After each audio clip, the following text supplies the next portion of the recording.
મારા બધા દર્શકોને મારા નમસ્કાર. તો મતદાન આજે શરૂ થઈ ગયું છે. ખૂબ જ મહત્વપૂર્ણ આજનો આ દિવસ સમગ્ર ગુજરાત માટે.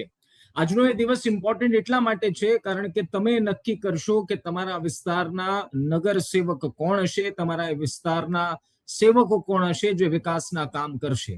અત્યાર સુધી રાજકીય રમત ખૂબ થઈ, પરંતુ હવે દિવસ છે બટન દબાવવાનો. વાત સુરતની કરવાની છે. એક વસ્તુ સમજજો કે સુરત આ વખતે ટોક ઓફ ધ ટાઉન છે. એની પાછળનું કારણ છે આમ આદમી પાર્ટી એક્ટિવ છે ત્યાં. આમ આદમી પાર્ટીના મોટા નેતાઓના ધામા સતત સુરતમાં જોવા મળ્યા અને વચ્ચે ઘણી બધી ઘટનાઓ એવી થઈ જેણે સમગ્ર ચિત્ર બદલી નાખ્યું. એમાં પણ 2 દિવસ પહેલા અલથાણમાં જે ઘટના ઘટી ગઈ કાલે, અને એક બાદ એક જે વિષયો સામે આવ્યા, એક બાદ એક જે માહિતીઓ સામે આવી. કેટલાક આરોપ એવા લાગ્યા કે આમ આદમી પાર્ટીના નેતાઓએ જ આ બધું કરાવ્યું છે. પરંતુ ખેર, આ બધી સમસ્યાઓ વચ્ચે સુરતમાં મતદાન સવારમાં કેટલાક વિસ્તારોમાં સારું થઈ રહ્યું છે, કેટલાક વિસ્તારોમાં નીરસ મતદાન છે, અને એ જાણવાનો આપણે પ્રયાસ કરવાનો છે કે સુરતમાં અત્યારના સ્થિતિ શું છે. સુરતમાં શું સ્થિતિ? નિશિતભાઈ, સુરતની વાત કરીએ તો સુરતની જે 120 સીટો છે સુરત મહાનગરપાલિકાની, એના ઉપર 500 થી વધુ લોકો કેન્ડિડેટ તરીકે ચૂંટણી લડી રહ્યા છે. અને માફ કરજો, 483 કેન્ડિડેટ છે ચૂંટણી લડી રહ્યા છે. એમાં આમ આદમી પાર્ટીના, કોંગ્રેસના અને ભાજપના અને અપક્ષના તમામ કેન્ડિડેટો સામેલ છે. આ વખતે જે બધી સીટો પર વાત કરીએ તો કોંગ્રેસના જે છે સુરતની 120 સીટમાંથી 117માં લડે છે અને ભાજપ 120માંથી 120માં લડે છે. અને આમ આદમી પાર્ટી જે છે 111 સીટ પર લડે છે અને બીજી બધા અપક્ષના કેન્ડિડેટ છે.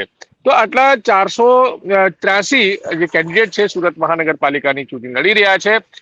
આ વખતના ઇલેક્શનની આપણે જો વાત કરીએ તો સુરત મહાનગરપાલિકાની આજથી 5 વર્ષ પહેલાની ચૂંટણીની વાત કરીએ તો પણ જે આમ આદમી પાર્ટી ખાસ કરીને ખૂબ મજબૂતીથી ચૂંટણી લડી હતી અને 27 જેટલા કોર્પોરેટર ચૂંટાયા હતા.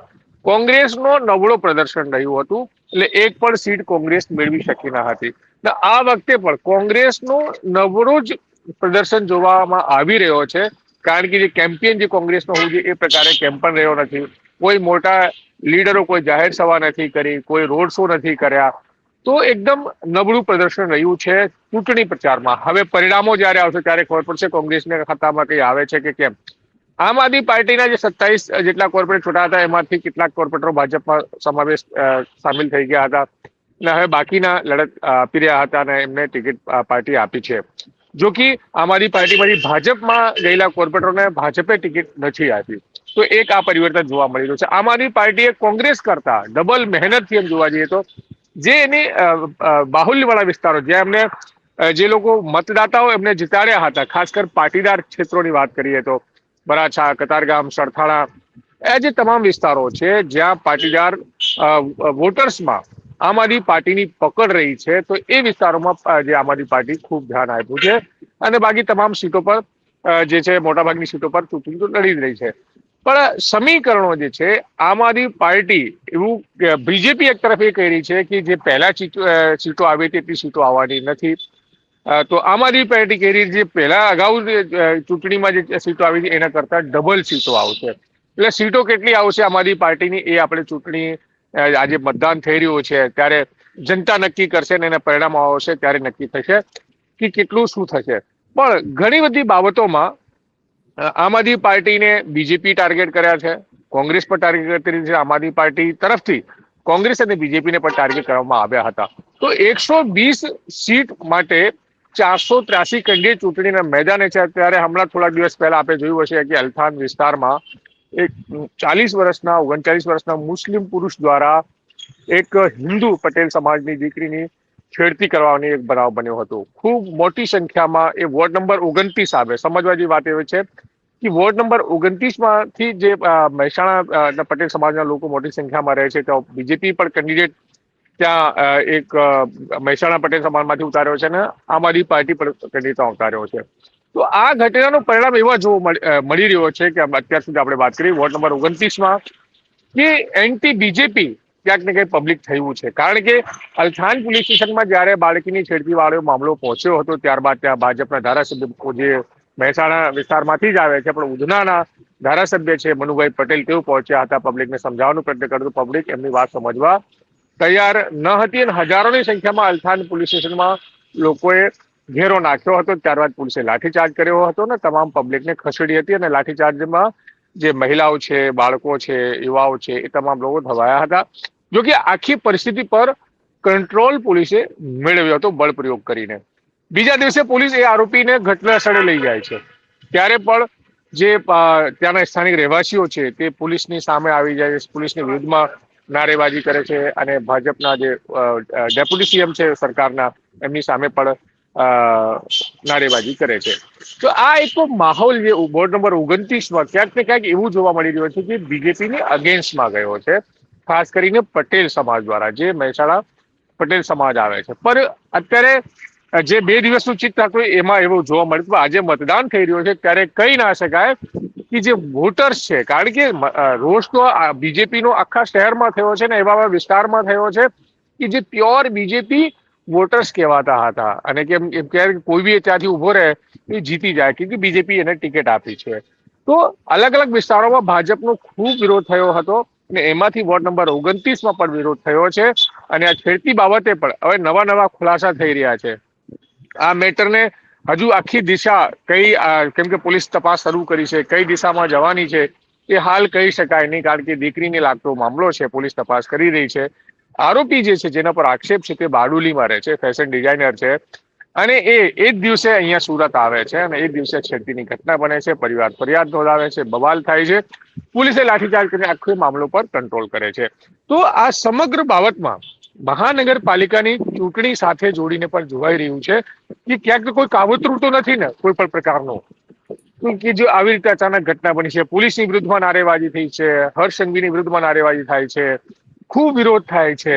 તો એ અચાનકથી પરિસ્થિતિ કઈ રીતે બની છે એક સવાલ ઉભો થઈ રહ્યો છે ને. જો કે હવે પોલીસ ઇલેક્શનમાં છે, આજને ઇલેક્શન 28 તારીખે જે રિઝલ્ટ આવે બધું પૂરું થશે ત્યારબાદ કદાચ પોલીસને સમય મળશે અને પોલીસ આ તમામ મામલે તપાસ શરૂ કરશે, નવા ખુલાસા થઈ શકે છે. પણ આ ઘટના બાદ જે મહેસાણા પટેલ સમાજ જે છે તે નારાજ થયો હતો એ સ્પષ્ટપણે આપણે પોલીસ સ્ટેશનમાં જોયું હતું અને જ્યારે આરોપીનું રિકન્સ્ટ્રક્શન કરવામાં આવ્યું હતું એ પણ જોયું હતું. તો એક માહોલ, કેમ કે આમ આદમી પાર્ટીનો કેન્ડિડેટ પણ એ વિસ્તારમાં મજબૂત છે એવું કહેવાય રહ્યું છે. કોંગ્રેસની આપણે વાત કરીએ, બીજેપી તો આપ જાણો છો કે સત્તા વર્ષોથી 30-35 વર્ષથી સત્તા બીજેપીની મહાનગરપાલિકામાં રહી છે, એટલે બીજેપીને હરાવવું આમ આદમી પાર્ટી માટે કે કોંગ્રેસ માટે બહુ જ મુશ્કેલ છે. જ્યારે પણ ચૂંટણી આવે, પ્રચાર થાય ત્યારે એવું કહેવાય છે કે હવે આ વખતે ચેન્જીસ આવશે, આ વખતે ચેન્જીસ આવશે, પણ જનતા ચેન્જ કરતી નથી. છેલ્લે વોટ છે ક્યાંક ને ક્યાંક જઈને બીજેપીને સત્તા પક્ષને આપે છે. તો નિશ્ચિતભાઈ હવે એ જોવાનું રહેશે, કારણ કે 120 સીટ પર 483 કેન્ડિડેટ ચૂંટણી લડી રહ્યા હોય ત્યારે જનતા કયા પ્રકારનો નિર્ણય આપી રહી છે. પાટીદાર ફેક્ટર ખાસ ઇમ્પોર્ટન્ટ એટલા માટે રહેશે નિશિતભાઈ કે પાટીદાર ફેક્ટર જે છે, કારણ કે ગોપાલભાઈ ઇટાલિયા પણ ખૂબ મહેનત કરી છે, સંજયસિંહ આમ આદમી પાર્ટીના જે નેતા છે તેઓ પણ અહીંયા રોડ શો કર્યા છે, મનીષ સિસોદિયાએ રોડ શો કર્યા છે, જાહેર સભાઓ કરી છે. તો જે ફોટોગ્રાફ્સ, વિડીયો સામે આવ્યા છે તો એ ખૂબ મજબૂતીથી સામે આવ્યા છે. પણ એ જે ભીડ છે એ ક્યાંક ને ક્યાંક વોટમાં ડાયવર્ટ થાય છે કે કેમ એ જોવાનું રહેશે. બીજી બાજુ વાત કરીએ તો એ જ વિસ્તારોમાં ખુદ જે સીએમ છે ભૂપેન્દ્ર પટેલજી, તેઓ દ્વારા પણ અહીંયા રોડ શો કરવામાં આવ્યો હતો અને જાહેર સભા કરવામાં આવી હતી. એની પણ તસવીરો સામે આવી છે કે જાહેર સભામાં પણ લોકો ગાયબ હતા, ખુરશીઓ ખાલી હતી, રોડ શોમાં પણ જે છે પબ્લિક ન હતી. તો એવી તસવીરો પણ સામે આવી છે.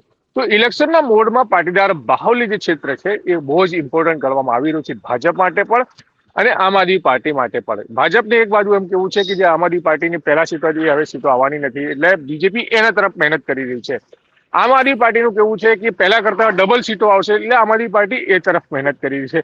અને કોંગ્રેસની તો કોઈ વાત છે જ નહીં, કારણ કે કોંગ્રેસનો કોઈ પ્રચાર કઈ છે નહીં. હા, કેન્ડિડેટોના લડી રહ્યા છે, પોતાની દમ પર લડી રહ્યા, પોતાની રીતે લડી રહ્યા છે. હવે એની કેટલી સીટો આવશે એ જોવાનું રહેશે. ભાજપના જે દાવાઓ છે એ કેટલા મજબૂત થશે, કેવા સરળ થશે, સાચા સાબિત થશે એ પણ જોવાનું રહેશે, કારણ કે આમ આદમી પાર્ટી સાથે સીધી ટક્કર એ બીજેપીની છે, કોંગ્રેસ સાથે કોઈ ટક્કર નથી. આમ આદમી પાર્ટીની કેન્ડિડેટ કેટલા આવશે એ પણ જોવાનું રહેશે. તો તમામ જે દારોમદાર છે અત્યારે એ વોટિંગ ઉપર છે કે સુરતની જનતા કઈ પાર્ટીને સપોર્ટ કરે છે, કયા લેવલ પર સપોર્ટ કરે છે એ જોવાનું રહેશે. પણ અમારા મંત મુજબ એવું જાણવા મળી રહ્યો છે, એક વધુ વાત આપને કહી દઉં કે આ વખતે કેટલાક વિસ્તારોમાં પેનલ તૂટવાની ભાજપની શક્યતાઓ છે. અમુક વોર્ડ એવા છે જ્યાં બીજેપી થી નારાજ, બીજેપીના જે કેન્ડિડેટ જે છે એમને જે ટિકિટ આપવામાં એનાથી નારાજ ખુદ બીજેપીના કાર્યકર્તાઓ પણ છે. તો ક્યાંક ને ક્યાંક લોકો હવે વોર્ડમાં જે ચાર કોર્પોરેટર ભાજપના આવતા હોય તો એમાંથી પેનલ તૂટવાની પણ શક્યતાઓ જોવામાં આવી રહી છે. પણ હાલ સંભાવનાઓ છે. ભાજપની અંદર પણ પોતે ખૂબ કાર્યકર્તાઓમાં રોષ છે, કેમ કે કેટલાક આયાતી કેન્ડિડેટ છે, કેટલાક નેતાઓની ભલામણ વાળા કેન્ડિડેટ છે, નેતાઓ ધારાસભ્ય જેમને એને ટિકિટ આપી છે અને જે કાર્યકર્તાઓ વર્ષોથી મહેનત કરતા હોય, ગ્રાઉન્ડ પર મહેનત કરતા હોય, એમને ટિકિટ નથી આપી. એ પ્રકારનો રોષ પણ અલગ પ્રકારથી ભાજપની અંદર જોવા મળી રહ્યો છે. તો હવે એ કેટલું ભાજપને નુકસાન કરે છે એ જોવાનું રહેશે, અને આમ આદમી પાર્ટી કેટલી સીટો લાવે છે એ જોવાનું રહેશે, અને કોંગ્રેસ પોતાનો ખાતો ખોલશે કે કેમ એ જોવાનું રહેશે. સ્થાનિક સ્વરાજની આ ચૂંટણી જે છે ભાઈ, એ એસિડ ટેસ્ટ સમાન છે. એટલે કે આવતા વર્ષે 2027માં વિધાનસભાની ચૂંટણી છે. એ પહેલા આ ચૂંટણીના પરિણામ એ માહોલ નક્કી કરશે. એ લોકોનો જે વિચારસરણી કઈ તરફ જઈ રહી છે અથવા તો લોકો શું વિચારી રહ્યા છે એનું એક ગેસ આ પરિણામ પરથી થઈ શકે. ને દર વખતે સ્થાનિક સ્વરાજની ચૂંટણીમાં એવું જ હોય છે. 2021માં આપ જુઓ, 21માં સ્થાનિક સ્વરાજની ચૂંટણીમાં ભારતીય જનતા પાર્ટીએ આમ આદમી પાર્ટી અને કોંગ્રેસના સુપડા સાફ કરી દીધા, અને પછી 22માં પણ એ થયું કે રેકોર્ડ બ્રેકિંગ સીટ સાથે ભારતીય જનતા પાર્ટી ફરી ગુજરાતની સત્તા પર આવી.